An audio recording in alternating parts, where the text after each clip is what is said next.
കഴിഞ്ഞ 15 വർഷത്തോളം ഈ മണ്ഡലത്തിൽ ബി.ജെ.പിക്ക് വേണ്ടി ഒരു പ്രവർത്തനം നടത്തിക്കൊണ്ടിരിക്കുകയാണ്. ആ പ്രവർത്തനമാണ് ഇപ്പോൾ വിജയം എത്തിച്ചേർന്നിരിക്കുന്നത്. ഇനിയിപ്പം അടുത്ത സത്യപ്രതിജ്ഞ കഴിഞ്ഞിട്ട് എന്തൊക്കെയാണ് മനസ്സിലുള്ള ലക്ഷ്യങ്ങൾ? ഈ ചാത്തന്നൂരിനെ ഏത് നിലയിലേക്കുള്ളൊരു മാറ്റമാണ് അങ്ങ് പ്രദാനം ചെയ്യുമ്പോൾ ഇവിടെ ഉണ്ടാക്കാൻ പോകുന്നത്? ചാത്തന്നൂരിന് മാറ്റത്തിനാണ് വോട്ട് രേഖപ്പെടുത്തിയത്.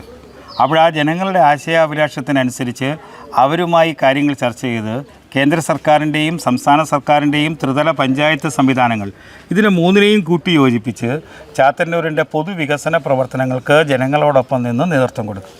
പ്രധാനമന്ത്രി വിളിക്കുകയോ പ്രധാനമന്ത്രിയെ കാണാൻ പോവുകയൊക്കെ ചെയ്യുന്നുണ്ടോ? പ്രധാനമന്ത്രിയെ കാണാനായിട്ട് 3 MLA-മാരും ബഹുമാന്യ സംസ്ഥാന അധ്യക്ഷൻ, മുൻ അധ്യക്ഷൻ അവർ രണ്ടുപേരുമായോടൊപ്പം ഈ ആഴ്ച തന്നെ പ്രധാനമന്ത്രിയെ കാണാനായിട്ട് അദ്ദേഹത്തിൻ്റെ ഔദ്യോഗിക വസതിയിൽ പോകാനുള്ള ക്ഷണം ലഭിച്ചിട്ടുണ്ട്.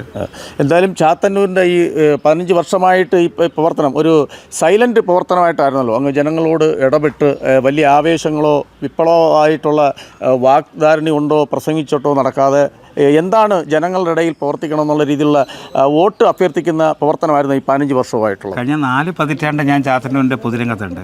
ഞാൻ ഈ നിൽക്കുന്നത് എൻ്റെ സ്വന്തം, ഞാൻ ജനിച്ചു വന്ന സ്വന്തം വാർഡിൽ നിന്ന് 95 പഞ്ചായത്ത് രാജ് ആക്ട് നിലവിൽ വന്നതിന് ശേഷം ആദ്യമായി നടന്ന തിരഞ്ഞെടുപ്പിൽ ഞാൻ ഇതേ വാർഡിൽ നിന്ന് പഞ്ചായത്ത് മെമ്പറായിട്ടുണ്ട്. അന്ന് ജനപ്രതിനിധി രീതിയിലും അതിന് മുമ്പും 4 പതിറ്റാണ്ട് ചാത്തന്നൂർ ജനങ്ങൾ ഒരു പൊതുപ്രവർത്തകൻ എന്ന രീതിയിൽ അവരോടൊപ്പം നിന്നിട്ടുള്ള ഒരു സാധാരണക്കാരൻ എന്ന രീതിയിൽ അവർ നൽകിയ സ്നേഹവായ്പുണ്ട്. അതുതന്നെയാണ് കൈമുതലായിട്ടുള്ളത്.